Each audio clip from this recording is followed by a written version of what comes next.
Yang kami hormati Bapak Ibu Waka dan RT KTU, yang kami hormati Bapak Ibu guru semua yang membantu. Puji syukur kita kepada Tuhan Yang Maha Esa yang telah melimpahkan rahmat dan hidayah-Nya, sehingga pada kesempatan siang ini kita semua dapat berkumpul di tempat ini untuk mengikuti acara kegiatan pemanfaatan Panfron Merdeka Mengajar dan kegiatan penerapan budaya positif, berbagi praktek baik implementasi budaya positif di lingkungan sekolah atau kelas. Pada kesempatan kali ini langsung kita mulai saja untuk presentasi yang akan disampaikan oleh Tri Gerstiana.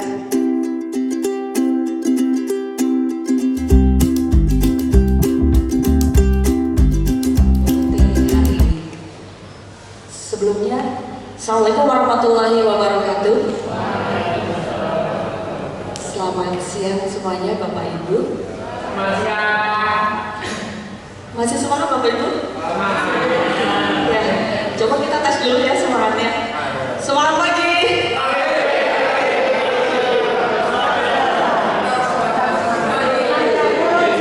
Terima kasih tepuk tangan untuk semuanya Bapak Ibu. Ya, yang terhormat Ibu Erna Umudor Laila SPD Master of Engineering, yang kami hormati pelaksana tugas Kepala TU SMA Negeri 1 Pejaguan Bapak Irfan SPD, yang kami hormati Bapak Ibu Wakasek, kemudian tidak lupa Bapak Ibu Guru SMA Negeri 1 Pejaguan yang sungguh-sungguh kami apresiasi atas perkenaannya. Bapak Ibu berkenan hadir di tengah kesibukan Bapak Ibu melaksanakan tugas untuk kita bertemu di aula ini, bukan untuk saya mengajarkan sesuatu, bukan, tetapi mohon dimaafkan, berdirinya saya dan Bu Menteri di sini adalah untuk sedikit berbagi atas pengetahuan dan pemahaman yang sudah kami dapatkan, dan kami mohon dengan hormat nantinya kepada Ibu Kepala Sekolah memberikan arahan dan bimbingan apabila nanti masih ada persepsi kami yang keliru. Ya Bapak Ibu, maksud dan tujuan kita hari ini bertemu adalah untuk belajar bersama sebagai komunitas praktisi di SMA Negeri 1 Pejaguan. Semoga bisa kita kembangkan atas pemahaman-pemahaman yang sudah ada, ditambah dengan informasi-informasi baru ataupun pemahaman-pemahaman baru yang datangnya kita dapatkan melalui belajar bersama atas pengalaman yang sudah kita lewati bersama. Baik Bapak Ibu hebat, tadi luar biasa Ibu Betri Gerstiana SPD sudah menyampaikan beberapa materi. Sebelum saya nanti juga akan berbagi terkait dengan budaya positif di sekolah, sudah diawali oleh Bu Betri tentang filosofi pemikiran Ki Raja Dewantoro, kemudian ada apa itu disiplin positif, kemudian nilai-nilai universal dan 5 kebutuhan dasar manusia. Mengapa ini disampaikan terlebih dahulu?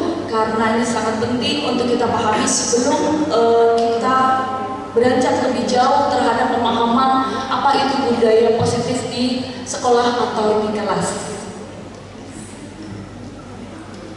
Bapak Ibu yang kami hormati, pada kesempatan kali ini saya sedikit akan berbagi terkait dengan teori motivasi, hukuman, dan penghargaan serta restitusi. Dari keempat suku kata tersebut, manakah istilah yang Bapak Ibu baru dengar hari ini? Ya, bagus. Artinya kita sedang melakukan refleksi bersama. Betul sekali Bapak Ibu. Untuk yang restitusi, sama Bapak Ibu, saya juga baru mendengar dan baru belajar tentang itu. Nah, apa itu restitusi? Nanti kita akan pelajari sama-sama. Yang sedikit untuk brainstormingnya, bahwa tadi sudah kita ketahui bersama, disiplin positif itu merupakan unsur utama dalam mewujudkan budaya positif yang dicita-citakan di sekolah. Nah, untuk disiplin positif itu tadi adalah sebagai bagian dari proses belajar untuk murid ataupun kita mencapai tujuan sesuai dengan nilai-nilai yang kita yakini bersama. Lanjut. Kemudian tadi juga sudah dicari informasinya oleh Bu Betri terhadap teman-teman, apa sih yang terbersih di pikiran Bapak Ibu ketika kita mendengar kata disiplin. Sebagian Bapak Ibu ada yang menjawab disiplin itu patuh pada aturan, atau bahkan di telinga kita ketika kita mendengar kata disiplin itu sering sekali dihubungkan dengan yang namanya hukuman. Padahal itu sungguh berbeda, karena belajar tentang disiplin positif itu tidak harus dengan memberi hukuman. Justru itu adalah salah satu alternatif terakhir dan bila perlu tidak digunakan sama sekali Bapak Ibu. Lanjut. Dalam budaya kita, makna kata disiplin dimaknai menjadi sesuatu yang dilakukan seseorang pada orang lain untuk mendapatkan, ini tadi juga sudah didapatkan oleh Bapak Ibu, bahwa disiplin itu berhubungan dengan yang namanya kepatuhan. Selain itu kita juga sering menghubungkan disiplin dengan ketidaknyamanan. Ya, kenapa? Karena orang yang melanggar peraturan tidak ada yang merasa nyaman-nyaman saja atau fine-fine aja dan seterusnya, pasti akan ada ketidaknyamanan. Lanjut. Kemudian apa sih tujuan kita sebagai pendidik? Kaitannya dengan penerapan disiplin positif adalah kita menciptakan anak-anak atau murid-murid yang memiliki disiplin diri sehingga mereka bisa berperilaku dengan mengacu pada nilai keyakinan universal dan memiliki motivasi intrinsik, bukan ekstrinsik. Motivasi dari dalam yang paling penting. Artinya apa? Jadi ketika kita sebagai pendidik, kita mesti bisa menuntut anak didik kita untuk berperilaku baik sesuai dengan keyakinan bersama, tanpa harus dipaksa, tanpa harus ada unsur yang datangnya dari luar diri anak kita sendiri, tetapi mereka melakukan disiplin positif adalah kata tanggung jawab diri mereka sendiri atas tujuan yang ingin dicapai oleh anak-anak kita sesuai dengan keyakinan nilai-nilai kebajikan universal. Tadi yang disampaikan oleh Bu Betri, nilai-nilai universal ideal yang akan kita capai adalah menuju profil pelajar Pancasila. Bapak Ibu, sebelum kita lanjut ada satu pertanyaan. Mengapa kita melakukan sesuatu? Misalnya Bapak Ibu tepat waktu masuk ke kelas, pantang terlambat. Sebelum bel bahkan sudah jalan ke kelas. Bapak Ibu disiplin hadir lebih pagi. Yang dilakukan oleh Bapak Ibu sebenarnya karena apa sih? Apakah tuntutan tanggung jawab? Ataukah ingin mendapatkan penghargaan misalnya oleh murid-murid kita? Ataukah ada faktor di luar diri kita yang mendorong untuk melakukan hal tersebut? Nah, pertanyaan ini ditujukan untuk Bapak Ibu sendiri. Jawabannya boleh disimpan dan dijawab di dalam hati saja. Lanjut Pak. Kemudian sebenarnya orang atau kita melakukan sesuatu itu ada motivasi Bapak Ibu, baik dari dalam diri kita atau dari lingkungan kita. Nah, ada 3 teori motivasi perilaku manusia yang ini disampaikan oleh Dan Gosen dalam Restructuring School Discipline, bahwa orang melakukan sesuatu itu karena satu, untuk menghindari ketidaknyamanan atau hukuman. 2, untuk mendapatkan imbalan atau penghargaan dari orang lain. Yang ketiga, untuk menjadi orang yang mereka inginkan dan menghargai diri sendiri dengan nilai-nilai yang mereka percaya. Dari 3 motivasi perilaku manusia ini, menurut Bapak Ibu, mana yang paling ideal Bapak Ibu? Apakah kita melakukan sesuatu karena untuk menghindari hukuman atau ketidaknyamanan karena ditegur? Ataukah kita melakukan sesuatu untuk mendapatkan penghargaan dari orang lain, mendapatkan atau kita melakukan sesuatu karena kita ingin menjadi orang yang kita inginkan dan karena kita ingin menghargai diri kita sendiri dengan nilai yang kita percaya. Dari 3 motivasi ini menurut Bapak Ibu, manakah yang paling ideal? 1, 2, 3. 3, good. Luar biasa Bapak Ibu. Nah, ini sebenarnya bisa kita urai satu-satu.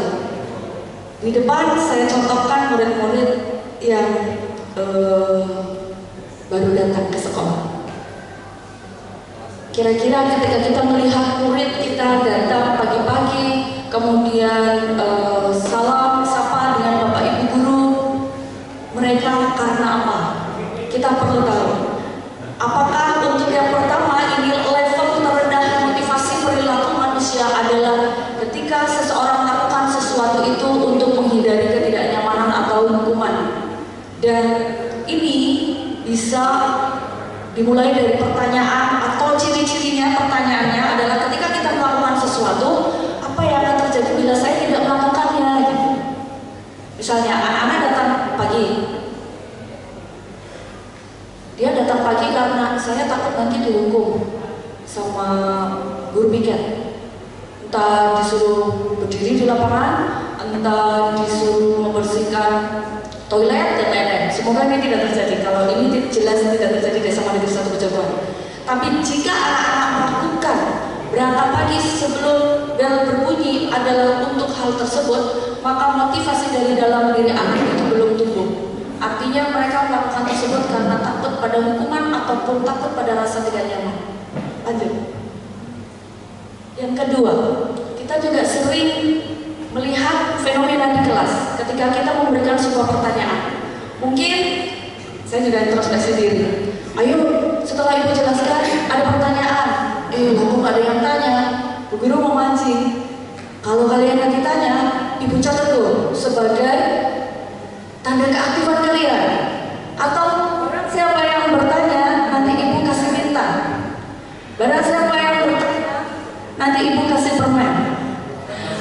Ya, akhirnya anak ketika diskusi karena sebutkan nama dan nomor absen, anak-anak antusias.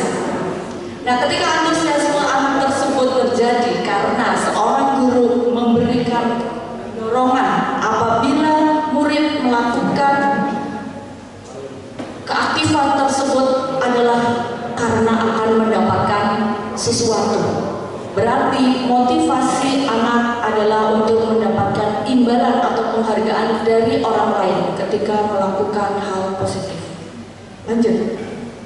Yang ketiga Bapak Ibu, motivasi intrinsik adalah yang bagaimana ketika kita melakukan sesuatu adalah karena ingin untuk menjadi orang dengan nilai-nilai yang kita yakini dan juga untuk menghargai diri kita sendiri. Artinya misalnya saya datang pagi tidak terlambat ke kelas, itu memang tanggung jawab saya sebagai pendidik, karena di dalam diri saya ada suri teladan yang akan dicontoh oleh murid kita, misalnya seperti itu. Berarti itu adalah motivasi dari dalam. Dan ini juga bisa kita tumbuhkan kepada anak didik kita, bahwa sebenarnya sebagai pendidik paling penting adalah kita bertugas membentuk motivasi diri anak, sehingga mereka melakukan sesuatu itu karena nilai yang mereka yakini. Kalau tadi Bu Betri sudah menyampaikan keyakinan kelas atau kesepakatan kelas. Lanjut Pak Nana. Nah, tadi motivasi. Yang berikutnya kita akan ngobrolin tentang hukuman. Nah, apa itu hukuman? Bagaimana perasaan kita ketika kita menghukum murid kita, atau tidak usah jauh-jauh kita menghukum anak kita di rumah tanpa kita mau tahu. Anak kecil di rumah harus mengerti kita keinginan orang dewasa tanpa kita tahu apa maksud dari tindakannya. Kenapa sih kamu melakukan ini? Kenapa sih kamu melakukan itu? Tanpa kita tanya, tanpa kita ketahui latar belakangnya, langsung memberikan hukuman. Semoga ini tidak terjadi pada Bapak Ibu guru, pada kita semua guru SMA Negeri 1 Pejagoan tercinta. Baik Bapak Ibu, ada satu video motivasi. terjadi pada diri kita. Mohon bantuan untuk makanan untuk di-play.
Tersebut di dunia pendidikan kita.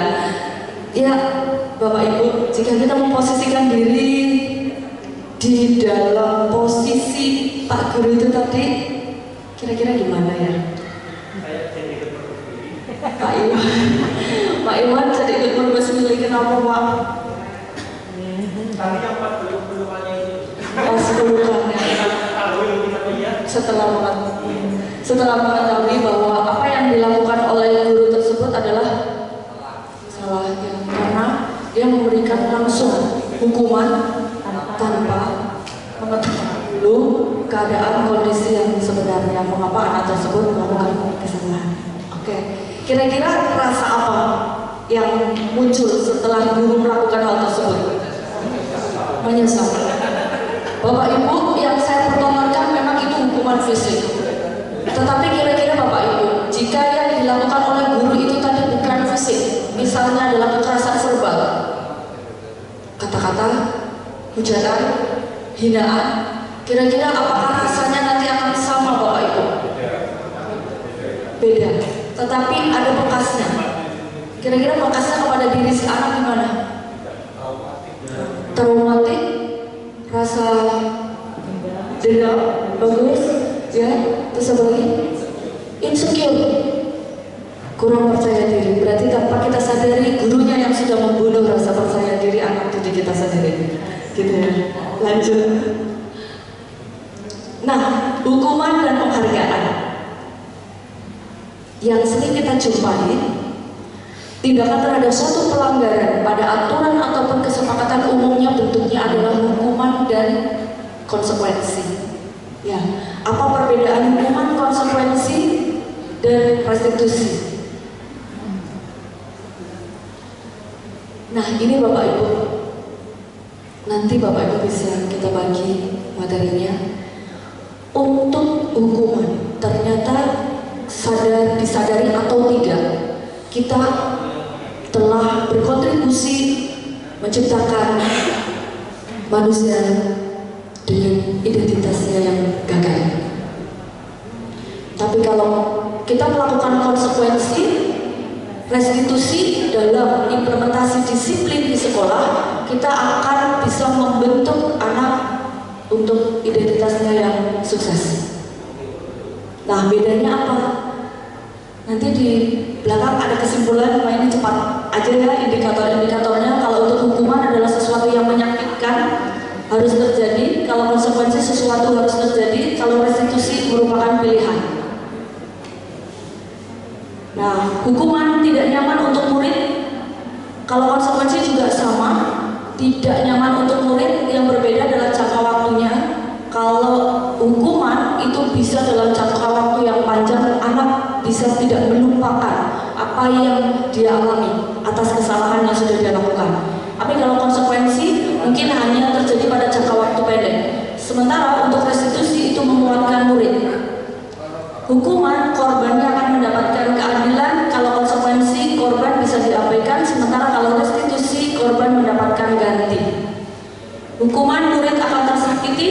Konsekuensi akan membuat tidak nyaman. Kalau restitusi, anak mendapatkan penguatan karakter. Lanjut. Nah, hukuman akan membentuk perilaku pasif dan agresif kepada anak. Kemudian kalau konsekuensi penguatan hanya bertahan dalam jangka waktu pendek, dan restitusi masalahnya terpecahkan. Ini nanti Bapak Ibu bisa mau sendiri. Tetapi ini ada hal yang paling penting. Apa sih ciri-cirinya ketika kita sebagai seorang pendidik telah melakukan suatu hukuman atau konsekuensi atau bahkan restitusi tanpa kita sadari? Kalau kita kepada anak sering mengucapkan dengan kata, kenapa kamu melakukan kesalahan tidak mengerjakan tugas sosiologi? Kamu harus patuh atau pada aturan yang sudah guru buat. Itu berarti kata-kata saya sudah menghukum. Kemudian kalau konsekuensi, kita pancing dengan mereka mengatakan, kita mengatakan, mampukah kamu melakukannya? Terima kasih, gitu ya. Masih kita akui keberadaannya ya. Apa kita ingatkan peraturannya kembali, sehingga ketika anak melakukan satu kesalahan, dia tahu konsekuensinya. Karena ketika konsekuensi itu anak tahu akibat ketika dia melakukan satu pelanggaran. Kemudian kalau restitusi, apa yang kamu yakini, apa yang bisa kamu lakukan untuk memperbaiki masalah ini, itu adalah kalimat-kalimat yang kita ucapkan kepada murid kita yang melakukan kesalahan. Kemudian hukuman, ketika itu terjadi pada anak, dihukum oleh murid, maka murid akan membenci yang namanya peraturan. Kalau konsekuensi, anak akan menghormati peraturan, dan restitusi akan lebih bagus. Anak akan menghormati dirinya dan orang lain. Tidak hanya sekedar menghormati peraturan, tapi dia akan belajar menghormati dirinya sendiri juga orang lain. Lanjut. Lalu, ciri-ciri kata-kata kita yang sering dalam posisi menghukum adalah, awas ya, kalau dilakukan lagi ya, nanti awas kamu, dan seterusnya. Ini kalau terjadi di sekolah, kasihan anak-anak Bapak Ibu, apalagi kalau di rumah. Lalu untuk yang konsekuensi, nanti akan posisi guru netral. Lakukan apa yang saya katakan. Tapi kalau yang positif, apakah hal ini yang sesungguhnya ingin kamu lakukan? Kita kembalikan lagi kepada anak yang melakukan kesalahan. Kita dorong untuk dia mencari solusi atas persoalan yang sedang hadapi. Karena pada dasarnya setiap orang melakukan tindakan itu pasti ada alasannya. Ya.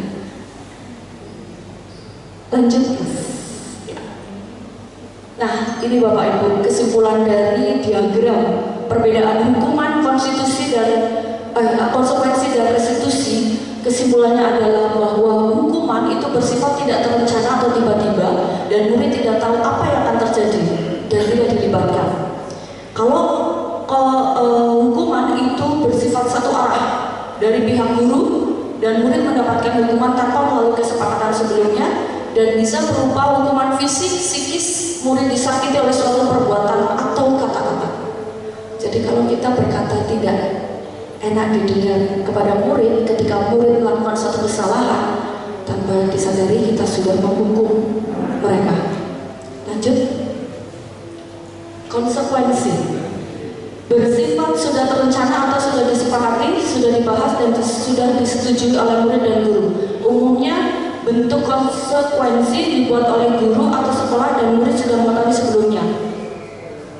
Konsekuensi akan diterima bila ada pelanggaran. Misalnya, ketika kesepakatan di kelas saya misalnya, ketika ada anak tidak mengerjakan tugas lebih dari 2 kali, maka dia harus mengerjakan tugas ke perpus. Artinya dia tidak mengikuti pelajaran saya pada saat itu untuk mengerjakan atau mengejar ketertinggalannya. Nah, ketika ini sudah saya ucapkan sebelumnya dengan anak-anak, maka ini bukan hukuman tetapi adalah sebuah konsekuensi. Misal lagi, ketika anak tanpa sengaja menjatuhkan vas bunga di kelas dan dia harus mengganti, maka ini adalah sebuah konsekuensi karena sebelumnya di kelas barang siapa yang merusak perlengkapan kelas maka wajib mengganti. Nah, misalnya ini konsekuensi. Ya. Tapi kalau misalkan tidak mengerjakan PR-nya saya, kamu tidak mengerjakan PR sosiologi, sudah 2 minggu yang lalu kok tidak dikumpulkan. Sini kamu ke depan berdiri di depan kelas. Itu saya sudah menghukum Bapak Ibu. Dan ini tidak akan bisa dilupakan oleh anak dan bisa jadi anak dendam terhadap saya. Mungkin akan mengingat saya, tetapi dengan kenangan yang kurang baik gitu. Kemudian konsekuensi dibuat tidak nyaman untuk jangka waktu pendek murid, ya murid dibuat tidak nyaman dan sikap guru di sini senantiasa memonitor murid. Lanjut. Nah ini Bapak Ibu, sebelum ke restitusi ada sebuah pernyataan dari Alfikon tentang dihukum oleh penghargaan. Selama ini mungkin kita melakukan praktek-praktek ini, yaitu memberikan penghargaan untuk agar murid kita melakukan sesuatu. Sebelum kita ke materi tersebut, ada pernyataan dari Alfikon bahwa saat kita berulang kali menjanjikan hadiah kepada anak-anak agar berperilaku bertanggung jawab, atau kepada seorang murid agar mempelajari sesuatu yang baru, atau kepada seorang karyawan agar melakukan pekerjaan yang berkualitas, kita sedang berasumsi mereka tidak dapat melakukan atau mereka tidak akan memilih untuk melakukannya. Maksudnya apa Bapak Ibu? Lanjut. Baik, ternyata menurut Alfikon, baik penghargaan maupun hukuman itu adalah cara-cara untuk mengontrol perilaku seseorang yang menghancurkan potensi untuk pembelajaran yang sesungguhnya. Barangkali kita pernah melakukan praktek di rumah. Dek, kalau kamu mau mandi lebih awal, nanti ibu kasih permen. Atau di kelas, anak-anak, siapa yang bisa menjawab pertanyaan bu guru, nanti akan ada door prize. Anak-anak, siapa yang bisa menjawab pertanyaan temannya, nanti akan ada reward, dan seterusnya. Kau mengemukakan beberapa pernyataan tentang memberikan penghargaan sebenarnya nilainya sama dengan menghukum seseorang. Kenapa? Karena penghargaan dalam jangka pendek dan jangka panjang akan memiliki pengaruh. Penghargaan tidak efektif, penghargaan bahkan merusak hubungan, penghargaan mengurangi ketepatan, penghargaan menurunkan kualitas, penghargaan mematikan kreativitas, penghargaan menghukum, dan motivasi dari dalam diri intrinsik tidak muncul karena ada penghargaan. Contohnya begini Bapak Ibu, penghargaan seseorang atau murid yang ketika melakukan sesuatu hal baik dengan kita iming-imingi hadiah, maka dia akan melakukan hal positif tersebut hanya dalam jangka waktu pendek saja, saat itu saja. Kemudian juga tidak efektif Bapak Ibu. Karena apa? Ketika anak melakukan sesuatu karena ada dorongan penghargaan, dia cenderung tidak akan melakukan hal baik itu lagi ketika tidak ada penghargaan. Yang berikutnya, bisa jadi dia melakukan hal baik adalah hanya untuk menyenangkan gurunya saja. Oh, kelihatan aktif, kelasnya dan seterusnya. Padahal itu sebenarnya semu. Kemudian penghargaan merusak hubungan. Contoh-contohnya begini, kalau kita memuji terang-terangan si A, si B di kelas, wah bagus Mbak Fatma, luar biasa. Hari ini kamu melakukan suatu pekerjaan yang sangat luar biasa. Teman-teman, ini contoh Mbak Fatma. Tanpa disadari sebenarnya kita sedang merusak hubungan antar teman di kelas tersebut. Mengapa? Karena pujian yang terang-terangan dilakukan di depan kelas atas teman-temannya yang lainnya tidak melakukan akan membuat iri yang lainnya, dan juga akan menumbuhkan potensi persaingan. Kemudian juga akan menurunkan kualitas, karena kembali lagi anak akan melakukan sesuatu itu karena ada penghargaannya. Artinya tanpa disadari sebenarnya kita sedang membudayakan pola-pola sokongan. Seperti contoh misalnya anak TK kalau mau masuk baris dulu, yang barisnya di depan paling tertib dikasih bintang. Suatu saat gurunya nggak kasih bintang, apakah bisa dijamin anak-anak itu bisa masuk dengan tertib di kelas?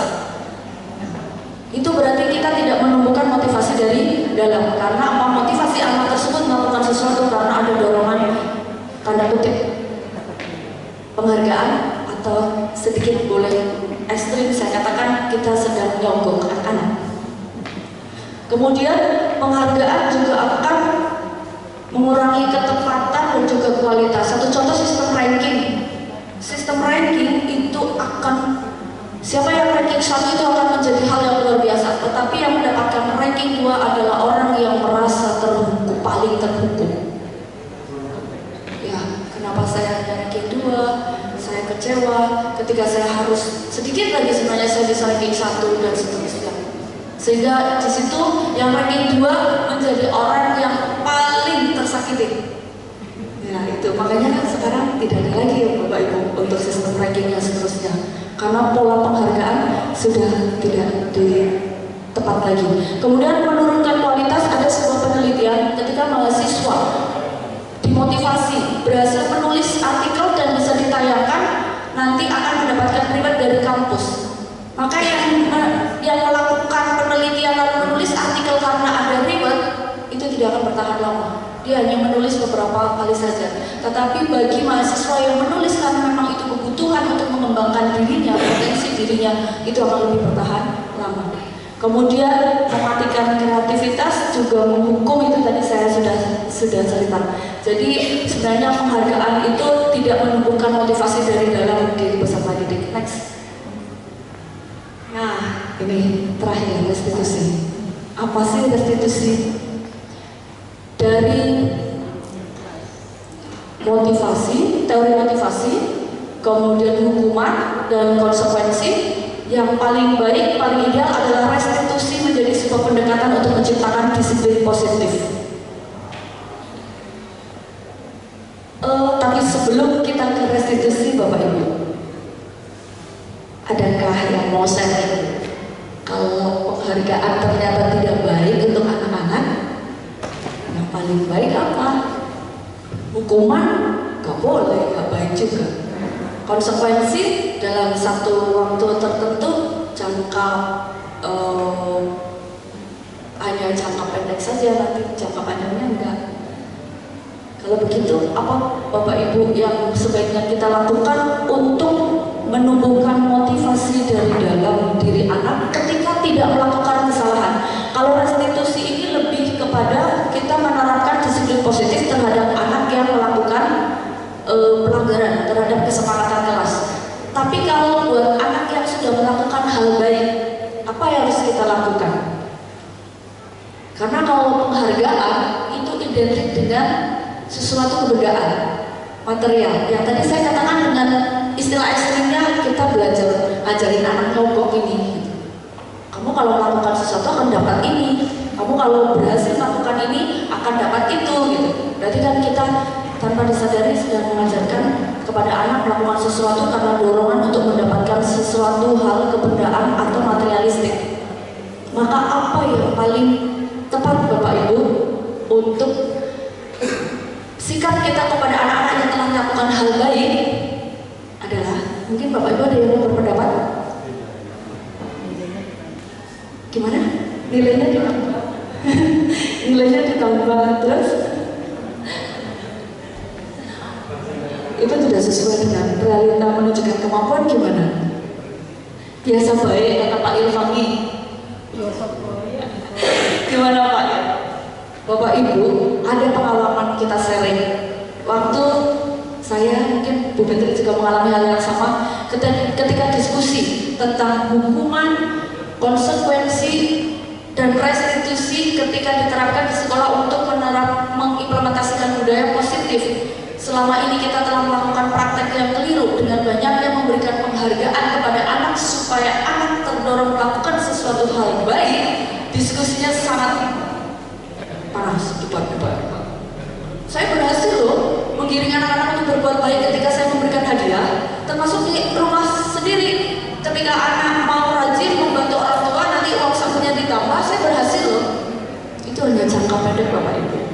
Ternyata dari diskusi yang alot itu, hal yang paling baik kita berikan kepada anak ketika anak melakukan hal positif adalah apresiasi Bapak Ibu. Ya, dan apresiasi harus dilakukan pada saat itu juga dan didetailkan. Kalau memberikan reward penghargaan larinya identik dengan kebendaan, materialistik itu tadi. Tapi kalau apresiasi, kita bisa mendorong teman-temannya yang lain juga untuk melakukan praktik baik seperti temannya tanpa harus membuat iri temannya. Walaupun hanya tepuk tangan buat teman yang sudah berhasil menjawab, itu sudah luar biasa Bapak Ibu. Tanpa harus kita nyogok memberi sesuatu kepada mereka. Atau dengan kata-kata saja, luar biasa, hari ini melalui teman kita, kalian atau kita bersama sudah belajar tentang apa itu. Hanya disebut dengan kata melalui teman kita sudah memberikan hal baik, belajar bareng-bareng dan seterusnya. Itu apresiasi Bapak Ibu. Ya, lanjut. Restitusi. Ada kebiasaan kita selama ini bila kita menjumpai orang yang berbuat salah kepada kita, kita langsung memaafkan atau melakukan sesuatu yang membuat mereka tidak nyaman atau bahkan kita membuat orang tersebut merasa bersalah. Ini adalah kebiasaan kita. Lalu kita juga cenderung untuk berfokus pada kesalahan daripada mencari cara bagi orang yang berbuat kesalahan untuk memperbaiki diri. Bahkan kita fokus pada bagaimana cara mereka membayar kesalahannya supaya kondisi menjadi impas, bukan untuk kita membuat situasi menjadi benar. Ini kebiasaan-kebiasaan yang terjadi. Nah, Bapak Ibu, sebagai seorang pendidik, ketika murid kita melakukan kesalahan, tindakan manakah yang akan kita lakukan? Apakah kita pernah melakukan hal tersebut, Bapak Ibu? Ketika kita menjumpai peserta didik kita yang salah, kita menunjukkan kesalahannya dan memintanya melihat kesalahannya baik-baik, atau mengatakan, kamu seharusnya tahu bagaimana kamu seharusnya bertindak, atau kita mengingatkan murid akan kesalahan yang sama di waktu sebelumnya, kita ngungkit-ngungkit kesalahan sebelumnya, atau kita bertanya, kenapa kamu melakukan sesuatu yang seharusnya tidak kamu lakukan, atau bahkan yang lebih parah, kita mengkritik dan mendiamkannya. Yang terakhir, mengkritik dan mendiamkannya. Ben, saking jengkelnya aku kayak karo kaya terjorna, rasa ora terjorna, mareni apa orang? Ya, Bapak Ibu, kalau kita melakukan hal-hal tersebut, sebenarnya kita sudah membuat anak kita menjadi jiwa-jiwa yang gagal, karena sudah dijustifikasi. Boro-boro mereka disuruh ngerti disuruh tertik keinginan kita orang dewasa gitu. Benteng nang gitu.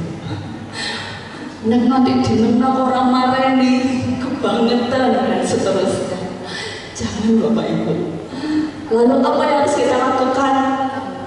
Ya, lakukan restitusi Bapak Ibu. Apa itu restitusi? Adalah proses menciptakan kondisi bagi murid untuk memperbaiki kesalahan mereka sehingga mereka bisa kembali kepada kelompok mereka dengan karakter yang lebih kuat. Jangan kita malah memojokkan mereka yang melakukan kesalahan hingga anak tersebut dikucilkan, bahkan ditolak di kelasnya. Yang lebih parah, dibully oleh teman-temannya, ditertawakan oleh teman-temannya, dan berujung pada saya mau pindah sekolah. Kalau ini terjadi di dunia pendidikan kita gagal Bapak Ibu. Bagaimana mengajarkan anak belajar dari kesalahan untuk memperbaiki diri, ya, supaya menjadi pribadi yang lebih kuat. Karena itu tadi, anak itu dalam melakukan kesalahan pasti ada alasannya. Seperti yang tadi disebutkan oleh Bu Betri, 5 kebutuhan dasar manusia.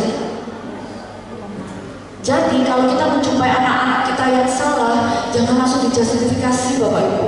Kita cari tahu dulu kenapa, bagaimana, dengan cara apa posisi kontrol kita nanti, posisi yang mana yang terbaik, gitu.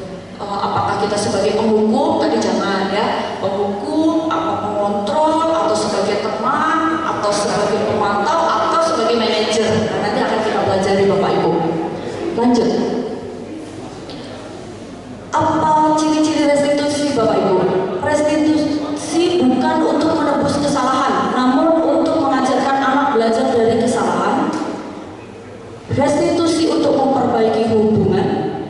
Restitusi itu adalah tawaran, bukan kita memaksa mereka melakukan apa yang kita mau. Restitusi akan menuntut untuk melihat ke dalam diri anak, dan restitusi akan mencari kebutuhan dasar yang mendasari tindakan. Tadi Ibu Betri juga sudah mencontohkan kenapa anak misalnya terlambat. Pasti ada alasannya kenapa dia terlambat. Kalau makin kita memberikan hukuman yang banyak, kemudian digiri, kita hardik dan seterusnya, anak itu nggak akan kembali lagi ke anak yang kita harapkan supaya menjadi diri yang lebih baik. Lanjut. Ciri-ciri yang lain restitusi adalah cara yang paling baik. Ini akan mengubah kebiasaan dari kecenderungan mengomentari orang lain menjadi mengomentari diri sendiri. Karena menurut William Glasser, orang yang bahagia akan mengevaluasi diri sendiri, dan orang yang tidak bahagia akan mengevaluasi orang lain. Pernyataan ini buat saya sungguh mencampur diri saya, karena saya sadar saya lebih banyak mengomentari orang lain, lebih banyak mengomentari anak-anak saya daripada saya mengomentari diri saya sendiri atau introspeksi diri sendiri. Dengan restitusi kita akan mengajarkan kepada anak untuk mengevaluasi diri, mengapa anak tersebut melakukan kesalahan. Jadi restitusi fokus pada karakter, akan menguatkan, fokus pada solusi, dan akan mengembalikan murid yang berbuat salah pada kelompoknya, bukan yang lalu dijustifikasi, dikucilkan, bahkan dia tidak punya teman atau diberi label. Kalau dalam sosiologi teorinya pemberian labeling, ya Pak Irfani, ketika anak mencontek langsung dimarah-marah, kamu sebagai pencontek maka akan selamanya label pencontek di dalam diri anak tersebut melekat, dan tidak cukup membuktikan buat anak tersebut di penilaian-penilaian berikutnya nyontek tidak nyontek akan dinilai sama oleh temannya karena dia sudah diberi label pencontek dan seterusnya. Lanjut. Nah, Bapak Ibu, di mana sih posisi kontrol kita dalam restitusi nanti yang paling ideal yang mana? Apakah kita sebagai penghukum, pembuat rasa bersalah, atau sebagai teman, atau pemantau, atau sebagai manajer? Mungkin kelima-limanya sudah pernah kita praktekkan. Nah, manakah nanti yang paling berdampak baik terhadap implementasi disiplin bisa kita kalau dalam prakteknya nanti kita bisa menggunakan segitiga restitusi. Tetapi untuk mengetahui posisi kontrol kita saya ada video Pak, lanjut Pak. Untuk praktek segitiga restitusinya nanti lanjut. Nah ini Bapak Ibu. Posisi kontrol kita.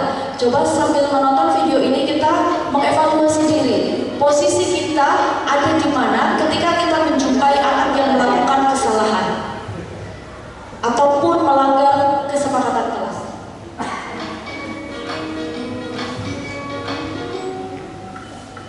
Salam bahagia Ibu dan Bapak Guru hebat.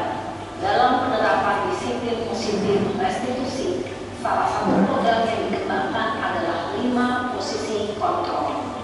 5 posisi kontrol dalam restitusi adalah proses perjalanan seorang pendidik agar dapat mengenali dirinya. Pada video kali ini, kita akan membahas tentang 5 posisi kontrol yang dikembangkan oleh Diane Gosling dan contoh penerapannya.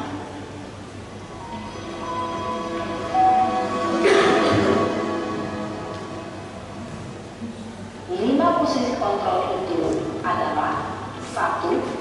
Posisi penghukum, 2.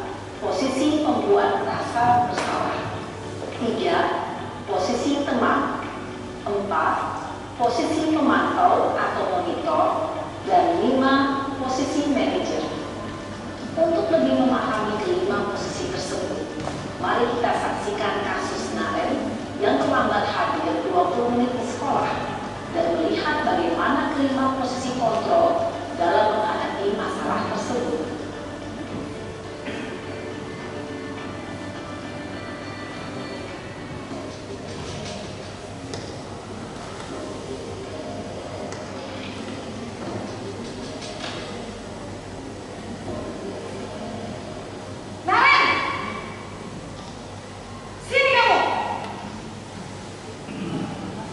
Selamat pagi Bu. Selalu terlambat. Kamu deh, pasti terlambat. Maaf Bu, saya Apa? Apa coba? Alasan kamu apa lagi? Kapan sih kamu tidak terlambat? Malas sekali ya kamu jadi anak. saya Dasar pemalas. Gak kapok-kapok sih kamu. Sudah berapa kali terlambat? Sana, kamu keliling lapangan basket 2 kali. kenapa saya harus beli lapangan basket Bu? Kenapa? Kamu melawan ibu. Berani-beraninya jawab. Sudah terlambat, masih berani jawab pula. Sekarang, keliling lapangan basket 5 kali sekalian. Biar kapok. Cepat. Pergi sana ke lapangan basket. Posisi Pause, Mas. Di pause. biasanya Pernahkah Bapak Ibu menjumpai fakta tersebut? Dulu pernah di Semanjang. Oh dulu pernah. Berarti itu posisinya penghukum. Anak tidak dilibatkan dalam tadi disuruh lari lapangan langsung. Dan ada banyak kata-kata yang sifatnya menghardik, memberikan label dasar kamu suka terlambat dan seterusnya. Itu posisi guru dalam restitusi sebagai penghukum Bapak Ibu. Semoga kita dihindarkan.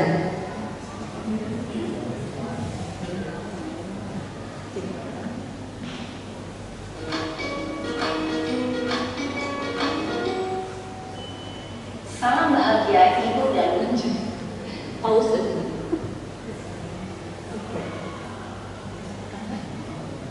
Malah sekali kamu jadi akan anak. memberontak, bahkan pada tunjuk, menyakiti, dan membunuh. Hukuman bisa berupa fisik maupun psikis. Ibu dan Bapak Guru hebat, dampak yang terjadi pada murid ketika guru berada pada posisi penghukum adalah murid cenderung akan memberontak, bahkan menyimpan dendam. Tidak menyukai guru dan mata pelajaran.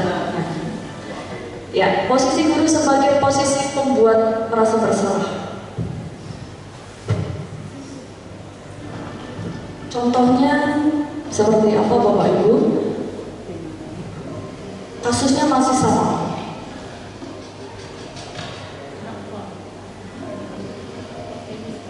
Naren!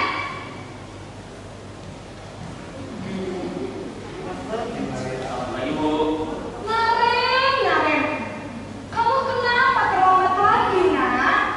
Ya Tuhan, Naren, kamu senang ya bikin ibu susah ya? Nah, ini Kalau kamu terlambat, kalimat ini membuat anak merasa bersalah. Apa yang kita ucapkan mendorong anak untuk merasa salah. Gimana? Ibu disangka tidak bisa bina kamu, dasarnya orientasinya pada gurunya, bukan pada anaknya. Naren, kamu suka ya kalau ibu tegur bapak kepala sekolah? Sekarang ibu tulis apa ini? Ini kamu sudah sering terlambat loh. Banyak banget. Coba. Maaf Bu. Maaf sekali. Ya sudah, lain kali jangan bikin ibu susah lagi ya nak ya. Apa lagi kalau kamu begini terus? Bisa jantungan kalau ibu. Maaf Bu. Maaf sekali. Posisi pembuat rasa bersalah berbicara dengan nada yang tenang, cenderung lembut. Namun kata-kata yang diutarakan membuat murid merasa menjadi orang yang gagal. Iya, kata-katanya menyalahkan murid. Dia sendiri merasa tidak berharga dan tidak sanggup membahagiakan orang lain. Membuat Ketika guru mengambil posisi pembuat rasa bersalah, murid akan menganggap dirinya yang bersalah dan dia akan menyimpan emosi negatif tersebut di dalam dirinya. Nah, ini dampaknya Bapak Ibu. Kita akan berpikir dampaknya. Akan menarik diri pada lingkungan, merasa bersalah, tidak percaya diri. Lanjut, posisi kontrol sebagai teman.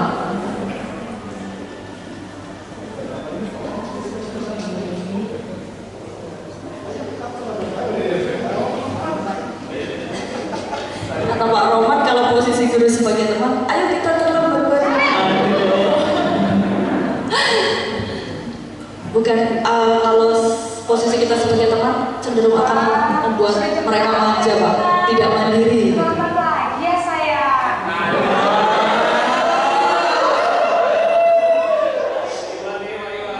Kamu malah menyalahkan kamu. Kamu bukannya anak yang lari yang paling kencang. Kok terlambat sih? Iya Bu. Saya memang lambat banget tadi. Jadi biarpun saya lari kencang, tetap nggak kekejar Bu. Ya sudah sana. Nanti lain kali larinya lebih kencang lagi ya. Biar gak terlambat lagi. Bikin seneng ibu. Demi ibu. Bisa kan? Bisa Bu. Ya sudah sana masuk kelas. Ibu beresin urusan absen kamu. Nah, ini ibu beresin urusan absen kamu. Itu sebagai teman. Tidak akan membuat anak mandiri, tidak akan belajar dari kesalahan, tetapi memanjakan. Nanti ibu kerjakan PR kamu gitu ya. Kalau nggak PR.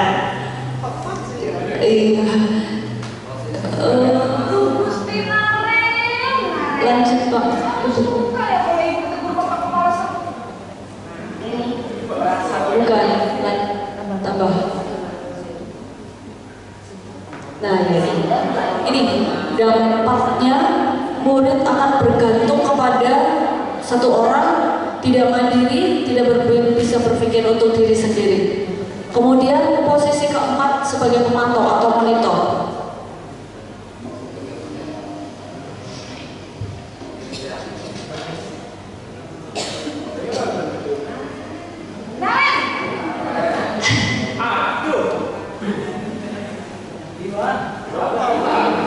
Naren, apa peraturan sekolah kita tentang jam berapa kita harus masuk sekolah, nak? Kita harus di sekolah jam berapa? Iya betul, sekarang sudah jam 7.20. Naren sudah tahu konsekuensinya jika terlambat hadir. Paham Bu, saya harus tinggal kelas pas jam istirahat selama 20 menit. Iya benar, konsekuensinya demikian. Jadi nanti jam 9.30 pas istirahat, kamu harus tinggal di kelas, kerjakan tugas tambahan untuk ketertinggalan kamu, ya? Baik Bu. Posisi pemantau mengandalkan penghitungan atau data untuk mengontrol murid. Guru mengarahkan murid berdasarkan peraturan dan konsekuensi. Seorang pemantau menunjukkan bahasa tubuh dan ekspresi wajah yang datar dan cenderung formal. Yang terakhir Bapak Ibu,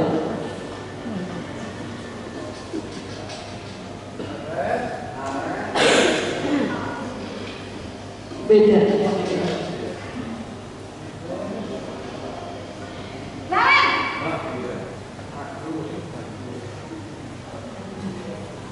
Selamat pagi Bu. selamat pagi Naren. Maaf Bu, saya terlambat. Iya, sekolah masuknya jam 7, sekarang sudah jam 7.20. Jadi sekarang bagaimana ini Naren? Maaf Bu, saya lupa soal saya semalam. Baiklah, menurut kamu, keyakinan sekolah yang mana yang perlu kamu tingkatkan? Menghargai diri sendiri dan orang lain mungkin ya Bu. Setuju. Jadi, apakah Naren meyakini prinsip saling menghormati tersebut? Iya Bu, saya meyakininya. Apakah Naren bersedia memperbaiki masalah keterlambatan ini? Bersedia Bu. Bagaimana kamu akan memperbaiki masalah keterlambatan ini? Saya akan coba untuk tidak lupa menyetel alarm saya Bu. Baik, kalau Naren lupa menyetel alarm di rumah, ada orang yang kira-kira bisa bantu mengingatkan? Ada Bu, kakak saya, Kak Emma. Ada lagi selain Kak Emma? Selain Kak Emma, ada ibu saya. Baik, jadi yang mengingatkan Naren adalah Kak Emma dan ibu kamu ya? Kira-kira akan mulai setel alarm kapan nih Naren? Setelah pulang sekolah, akan segera saya lakukan. Baik, jadi Naren akan setel alarm untuk bangun besok pagi dan akan diingatkan oleh kakak dan ibunda Naren ya. Ada lagi yang mungkin perlu dilakukan Naren agar tidak terlambat bangun lagi. Tidak ada Bu. Baik Naren, terima kasih untuk kerjasama kamu. Sekarang kamu perlu kembali ke kelas belajar. Baik Bu, terima kasih. Posisi manajer adalah posisi kontrol yang disarankan untuk membimbing murid memiliki sikap disiplin yang positif, yaitu murid yang mandiri, bertanggung jawab, dan dapat memecahkan. Guru dengan tulus mengajukan pertanyaan bermakna agar membuka pikiran murid. Poinnya di sini Bapak Ibu, dan guru membimbing murid untuk mencari solusinya. Pertanyaan bermakna, sehingga Dampaknya murid akan mandiri, akan percaya diri, dapat memecahkan masalah, menyelesaikan. dan juga belajar dari kesalahannya. Setelah mengamati adegan kelima posisi kontrol tadi, kira-kira posisi mana yang paling ideal Bapak Ibu? Manajer. Bagus Bapak Ibu. Kita akan belajar bersama-sama nanti mempraktekkan ketika kita menghadapi situasi menjumpai peserta didik yang melanggar kesepakatan kelas atau kesepakatan sekolah. Kita berusaha memposisikan diri sebagai manajer. Ada panduannya sebenarnya Bapak Ibu, ada segitiga restitusi. Mungkin slide sebelumnya Pak Anan. Apa langkah-langkah ketika kita akan mempraktekkan posisi diri sebagai manajer? Ya, yang pertama, ketika kita menjumpai anak kita melakukan kesalahan, kita akan menstabilkan identitasnya terlebih dahulu. Bagaimana caranya adalah dengan kita memahamkan diri bahwa setiap orang itu pasti pernah melakukan kesalahan, atau kita menguatkan identitasnya bahwa kamu bukan satu-satunya orang yang melakukan kesalahan. Orang lain juga pernah ada yang melakukan kesalahan hal yang sama. Setelah kita berhasil menstabilkan identitas, kita akan memvalidasi tindakan yang salah. Bagaimana caranya? Adalah dengan memberikan pertanyaan-pertanyaan yang mengundang anak untuk menjawab mengapa dia melakukan kesalahan tersebut, alasannya apa, kemudian tindakan apa yang sebaiknya dia lakukan untuk melakukan perbaikan diri. Jadi itu timbul dari dalam dirinya sendiri.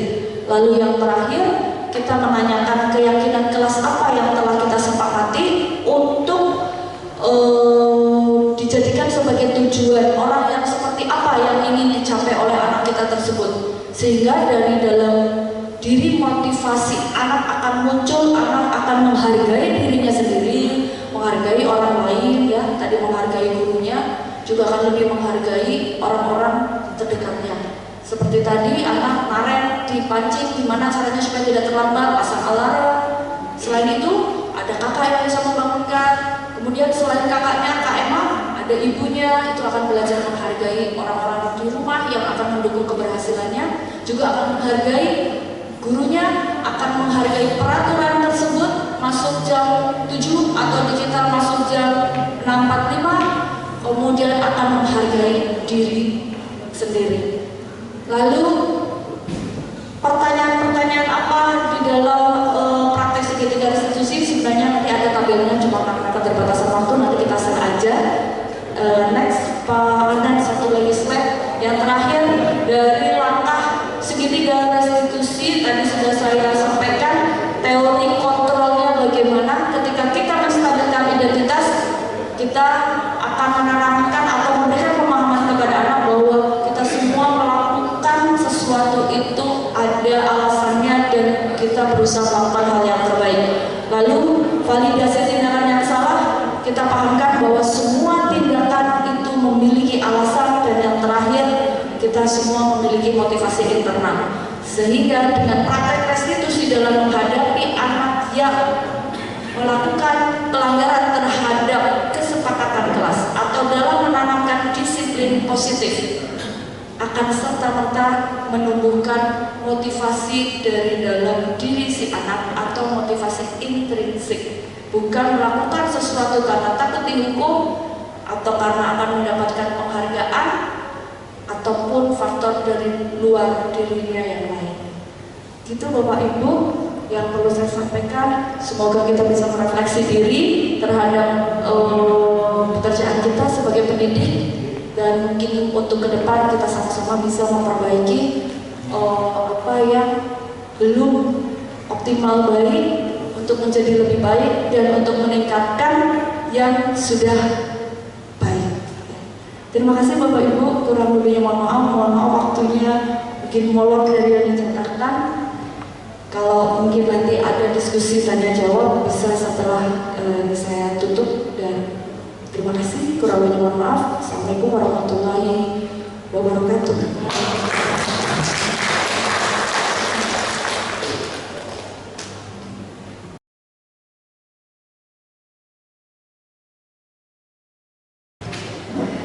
Terima kasih.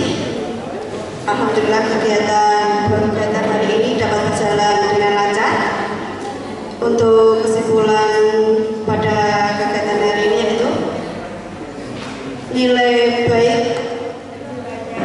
dapat dikontrol diri kita sendiri, menumbuhkan sikap kita yang paling baik pada murid, yaitu memberikan apresiasi yang dilakukan pada saat itu juga dilakukan dengan detail. Guru membimbing murid untuk mencari solusi sehingga murid semakin baik dan bertanggung jawab pada diri sendiri.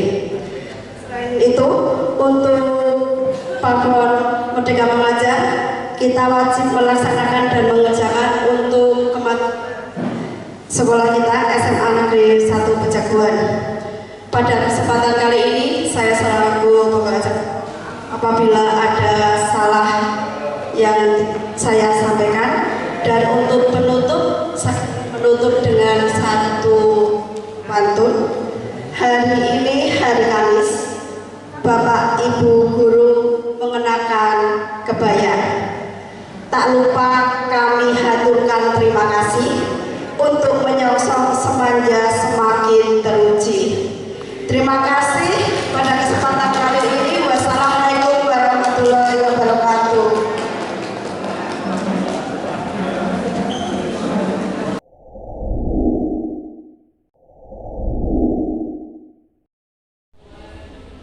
Assalamualaikum warahmatullahi wabarakatuh. Saya Ibu Titi, guru matematika di SMA Negeri 1 Pejaguan.